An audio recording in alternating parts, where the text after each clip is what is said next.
And this is Monica and I heartily welcome to all of you to my YouTube channel that is Subject English. Guys history of English literature की class में मैंने पिछले 3 videos दे रखे हैं। आप उन्हें जाके ज़रूर देखिए ताकि आपकी स्टोरी की कंसिस्टेंसी मेंटेन रहे, कंटिन्यूटी मेंटेन रहे। अगर बीच में एक भी ब्रेक हुआ तो आपको बीच की स्टोरी समझ में नहीं आएगी, वो भी तब जब अगर आपने हिस्ट्री ऑफ इंग्लिश लिटरेचर को पहले अच्छे से नहीं पढ़ा है या आपको वो याद नहीं है। सो गाइज़ उसके ठीक आगे से हम देखेंगे जहाँ हमने पिछला वीडियो छोड़ा था। So let's get started. Question number 1 देखते हैं। ड्यूरिंग एंग्लो सेक्शन और old English literature it was very common to use compound words to express a single word that was known as. कहने का मतलब है कि एंग्लो सेक्शंस या फिर ओल्ड इंग्लिश जिसे हम कहते हैं, उस लिटरेचर में उस टाइम पीरियड में लोग नॉर्मल शब्दों में बात नहीं करते थे जैसे कि मैं और आप करते हैं। सपोज़ कि किसी भी चीज़ को कहना है, पानी कहना है, वाटर कहना है, तो हम उसको डायरेक्ट इंडिकेट करेंगे वाटर से। लेकिन अगर उसी चीज़ को बताने के लिए हमें कंपाउंड वर्ड यानी किसी लंबे से वर्ड का एक साथ जुड़े 2 शब्दों को मिलाकर बोलने की ज़रूरत पड़े तो उसे कंपाउंड वर्ड्स कहते हैं, जिसका इस्तेमाल, जिसका यूज़ एंग्लो सेक्शंस या फिर ओल्ड इंग्लिश लिटरेचर या टाइम पीरियड में बहुत ज़्यादा फेमस था। और उसको हम कहते क्या थे, मैंने पिछले वीडियो के लास्ट में बताया था कि एंग्लो सेक्शंस और ओल्ड इंग्लिश टाइम पीरियड में एक लिटरेरी डिवाइस बहुत ज़्यादा फेमस थी जिसका नाम कैनिंग था, जिसे कैनिंग नाम से जानते हैं। वो लिटरेरी टूल है, डिवाइस है, जो कि एंग्लो सेक्शन या ओल्ड इंग्लिश टाइम पीरियड में बहुत ज़्यादा फेमस थी। तो उस कैनिंग का मतलब क्या है, वो कब यूज़ होती है या उसके अंडर में क्या आता है? यही कंपाउंड वर्ड्स। जब किसी चीज़ को एक्सप्रेस करने के लिए, किसी कॉमन सी चीज़ को हम कंपाउंड वर्ड्स का यूज़ करते हैं तो ऐसे टर्म को क्या कहते हैं? कैनिंग।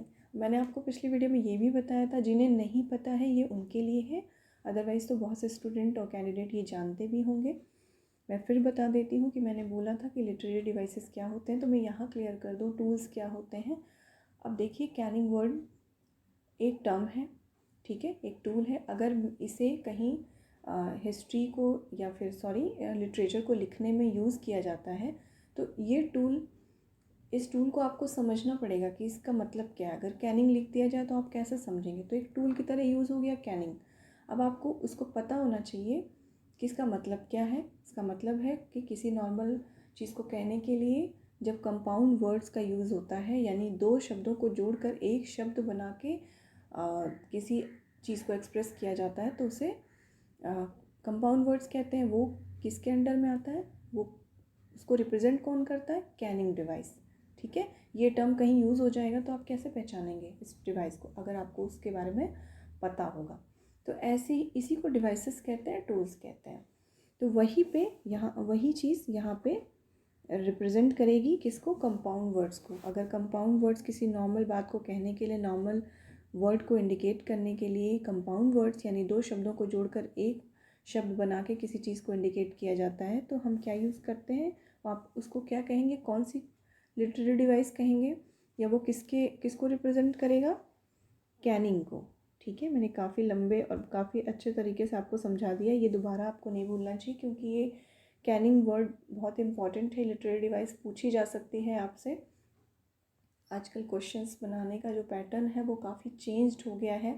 मैंने पिछले बहुत सारे एग्ज़ाम्स में देखा है कि क्योंकि मैं ये टीजीटी पीजीटी के लिए ये चीज़ें स्टार्ट मैंने की है लिटरेचर की, तो मैं ये देख सकती हूँ कि बहुत ज़्यादा एग्ज़ाम के पैटर्न में चेंजेस आ रहे हैं। तो आप इस इल्यूज़न में मत रहिएगा कि ये चीज़ पढ़ लेने से ही आपका सिलेक्शन हो जाएगा या वो चीज़ नहीं पढ़ लेने से भी आपका काम चल जाएगा। अगर आप ऐसा सोचते हैं तो आप गलत सोच रहे हैं, और जिनका ऐसे करने पे हो जाता है तो वो बहुत लकी हैं, और ऐसे लोग सिर्फ 0.1% ही होते हैं, ठीक है। खैर, हम आगे बढ़ते हैं। तो कैनिंग का यूज़ करेंगे। नेक्स्ट देखते हैं, इसको क्या बोलेंगे? ऐसे जो टर्म यूज़ होते हैं, ऐसे कंपाउंड वर्ड्स जो एक वर्ड को यूज़ करने के लिए यूज़ होते हैं, उनको कैनिंग कहा जाता है, ठीक है। नेक्स्ट क्वेश्चन देखते हैं। बोन, जैसे कि अब कैनिंग का एग्जाम्पल मैं आपको बताती हूँ या फिर कंपाउंड वर्ड्स का एग्जाम्पल बताती हूँ। जैसे बोन हाउस, ठीक है, हड्डियों का घर। हड्डियों का घर कौन होता है? गेस करिए। आपकी बॉडी, ह्यूमन बॉडी से बड़ा हड्डियों का घर कहीं हो सकता है? तो अब बॉडी को रिप्रेजेंट करने के लिए, उसको इंडिकेट करने के लिए कंपाउंड वर्ड बोन हाउस का इस्तेमाल किया गया। बोन भी है, हाउस भी है, दो शब्दों को जोड़कर एक बनाया गया, दो वर्ड्स को, उसको कंपाउंड वर्ड कहते हैं, जो कि कैनिंग लिटरेरी डिवाइस के अंदर में आता है। तो ऐसे वर्ड्स एंग्लो सेक्शंस या ओल्ड इंग्लिश टाइम पीरियड में बहुत ज़्यादा यूज़ होते थे। नेक्स्ट एग्जाम्पल भी देख लेते हैं, जैसे well road. Well road, well क्या होती है? वेल फिश है बहुत बड़ी, जो कि समुद्र में रहती है। उसकी रोड कौन सी है? उसके चलने की कौन सी रोड होती है? उसके लिए भी कोई सड़क बना रखी है गवर्नमेंट ने? ऐसा नहीं है। उसकी रोड होती है समुद्र में या सी में। तो यहाँ किस चीज़ को रिप्रेजेंट किया जा रहा है? सी को, समुद्र को। अब दो शब्दों को जोड़ के, दो वर्ड्स को जोड़ के एक छोटी सी मीनिंग को रिप्रेजेंट किया गया। तो ये क्या हो गया? कंपाउंड वर्ड्स थे जो कि उस टाइम यूज़ होते थे। इन्हें कैनिंग्स कहा जाता था किसी एक सिंपल सी बात को रिप्रेजेंट करने के लिए। अब आपको अच्छे से समझ में आ गया होगा। ये दोनों किसके एग्जाम्पल हैं? Both are the examples of, इस थर्ड वाले में क्या फिल होगा? कैनिंग्स।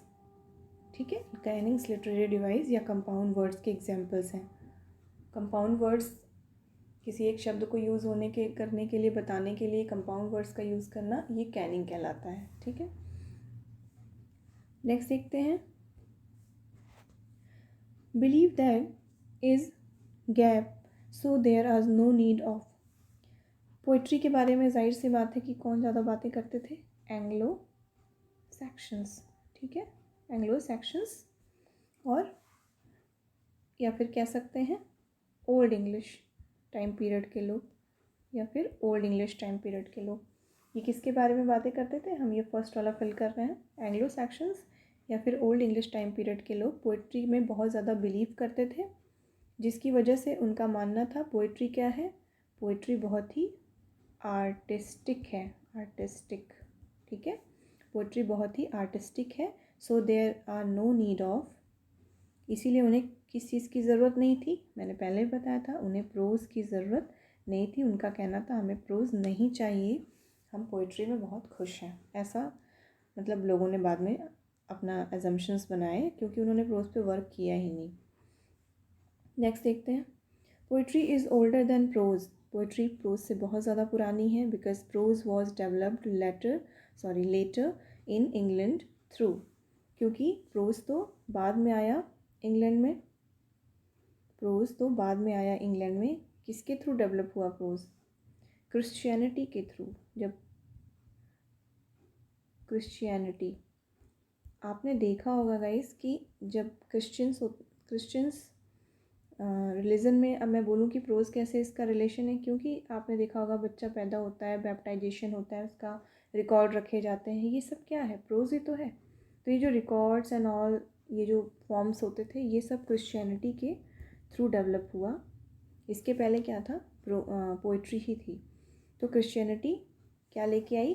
प्रोज़ लेके आई। सेंट ऑगस्टिन ब्रॉड क्या लेके आए थे?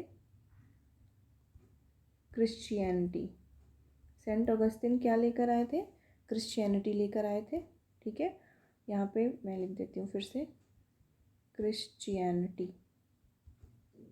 ठीक है, क्रिश्चियनिटी लेकर आए थे, और यहाँ लैटिन लैंग्वेज, क्रिश्चियनिटी और लैटिन लैंग्वेज लेकर आए थे सेंट ऑगस्टिन, लैटिन लैंग्वेज। ठीक है, और यहाँ क्रिश्चियनिटी, दो चीज़ें लेकर वो आए थे। Which language due to which Christianity proved very helpful, जिसमें कि क्रिश्चियनिटी बहुत ही मददगार साबित हुई, प्रूव्ड हुई, बहुत ही हेल्प की क्रिश्चियनिटी ने क्या करने में? पोइट्री और इंग्लिश को इनरिच करने, इनरिच का मतलब समृद्ध बनाने में। पोइट्री और इंग्लिश को, लिटरेचर को और पोइट्री को, दोनों को बहुत ही समृद्ध बनाने में क्रिश्चियनिटी का बहुत बड़ा रोल रहा। विद किस चीज़ से समृद्ध बनाया?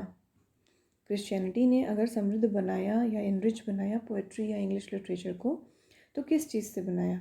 Abstract ideas. अब आप कहेंगे एब्स्ट्रैक्ट आइडियाज़ क्या होते हैं? बहुत लोग समझ भी रहे होंगे। एब्स्ट्रैक्ट आइडिया मीन्स होता है अमूर्त जो आइडियाज़ होते हैं, अमूर्त विचार। Abstract, abstract ideas. ठीक है, एब्स्ट्रैक्ट आइडियाज़, अमूर्त विचार।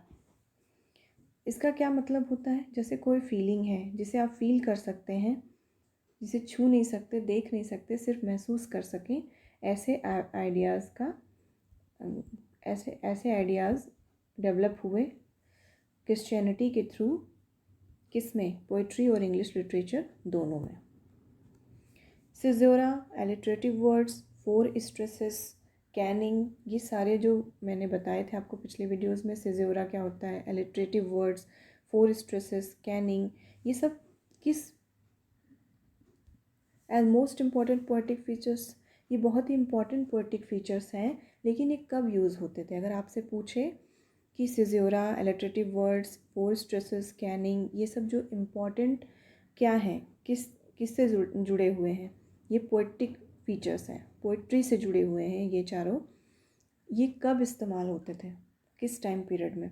तो आप बताएंगे कि ये एंग्लो सेक्शंस के द्वारा टाइम पीरियड में, Anglo sections,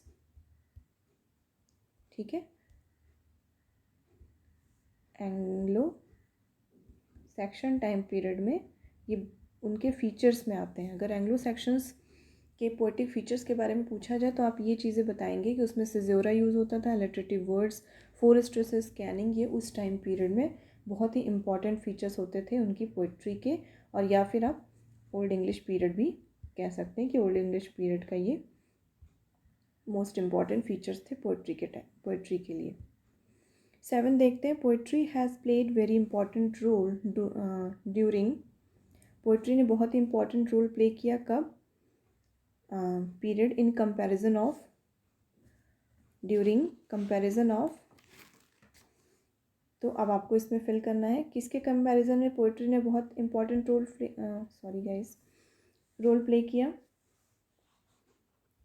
old English time period में, ओल्ड इंग्लिश या फिर एंग्लो सेक्शन टाइम पीरियड में, ठीक है। पोइट्री ने बहुत इंपॉर्टेंट रोल कब प्ले किया? ओल्ड इंग्लिश टाइम पीरियड में या फिर एंग्लो सेक्शन टाइम पीरियड में, और यहाँ पे एंग्लो सेक्शन या फिर, ठीक है। और किसके कंपैरिजन में, किसकी तुलना में बहुत अच्छा रोल प्ले किया? प्रोज की तुलना में, क्योंकि प्रोज तो था ही नहीं वहाँ पे। There were 3 parts of poetry during old English और एंग्लो सेक्शन लिटरेचर। 3 पार्ट्स थे पोइट्री के, एंग्लो सेक्शन या ओल्ड इंग्लिश टाइम पीरियड में पोइट्री के कितने पार्ट्स थे? 3 पार्ट्स थे। वो कौन कौन से ये देख लेते हैं। हीरोइक, ठीक है, मतलब जिसमें हीरो जैसी चीज़ें हों, एडवेंचरस चीज़ें हों। लिरिकल, जो आपकी जिसमें लिरिक्स हों केवल। और थर्ड आपका क्रिश्चियन, ठीक है। थर्ड आपका क्या होगा? फर्स्ट आपका हीरोइक हो गया, सेकंड आपका लिरिक हो गया, थर्ड आपका क्रिश्चियन हो गया। तो ये तीनों पोइट्री के जो फॉर्म्स हैं ये उस टाइम पीरियड में बहुत ज़्यादा फेमस थे। Beowulf the great old English poem is best example of, आपने बेओवुल्फ के बारे में सुना होगा, मैं आगे इसको बहुत अच्छे से बताऊंगी। बहुत ही इंग्लिश की बहुत ही इंपॉर्टेंट ग्रेट पोएम मानी जाती है। ये किसका एग्जाम्पल है? ये हीरोइक पोइट्री, उस टाइम की जो हीरोइक पोइट्री फॉर्म है उसका ये एक बेस्ट एग्जाम्पल है बेवुल्फ, ठीक है। हीरो माना जाता था उसको, तो हीरोइक फॉर्म है। बेवुल्फ हैज़ ऑथर, क्या बेवुल्फ के ऑथर के बारे में आप जानते हैं? नहीं, इसका ऑथर क्या है? अननोन है, इसके बारे में कोई सही डेटा अवेलेबल नहीं है। ओके गाइज, मैंने ये 10 क्वेश्चंस कंप्लीट करवा दिए हैं। अभी आप इनको अच्छे से रिवीजन करिए। मैं आने वाले वीडियोस में और अच्छे फॉर्म में चीज़ों को लेकर आऊँगी, थोड़ा एलेबरेट करके लेके आऊँगी, क्योंकि अभी इन 3-4 वीडियोस में आपको समझ में आ गया होगा कि मैं किस तरह से आपको पढ़ाने वाली हूँ। तो अब मैं जो कुछ चीज़ें लेकर आऊँगी बहुत ही एलेबरेट फॉर्म में लेकर आऊँगी, आप इसे नोट कर सकते हैं। लेकिन मेरा ऐसा कहना है कि जितनी बार नोट करने से अच्छा है कि आप जितनी बार उसको रिपीटेडली सुनेंगे और देखेंगे उतने अच्छे से आपको चीज़ें लर्न हो जाएंगी। क्योंकि राइटिंग करके उसके लिए टाइम निकालना, उसके लिए अलग से बैठना, इससे बेहतर होता है कि आप उस चीज़ को कई बार देखें, कई बार सुने, तो जैसे कि घर में नॉर्मल टॉक होती है और आपको याद हो जाती है वो बातें कि इस इंसान ने मुझे ये चीज़ बोली, उसने मुझे ये बोला, मैंने उस टाइम ये खाया था, ये पिया था, ये बातें आपको कैसे याद रहती हैं। ठीक उसी तरह से बार बार रिपीट करने से, रिपीटेडली कोई चीज़ करने या देखने या सुनने से वो आपके माइंड में बिल्कुल सेट हो जाती हैं। तो हालांकि ये चीज़ें आपको पता होंगी, पर जो भी इसमें फ्रेशर हैं, जो नई नई प्रिपरेशन में लगे हैं, जिन्हें अभी नहीं समझ में आ रहा कि मुझे किस तरह से प्रिपेयर करना चाहिए और कौन सी चीज़ मेरे लिए सुटेबल होगी, तो उनके लिए ये आइडिया मे बी हेल्पफुल हो। एज मे बी मेरी चीज़ें किसी एक के अगर जो भी कोई देख रहा है उसमें से अगर किसी एक या दो के भी काम आ जाती हैं तो ये बहुत अच्छी चीज़ होगी। ओके, आज के लिए इतना ही रहने देते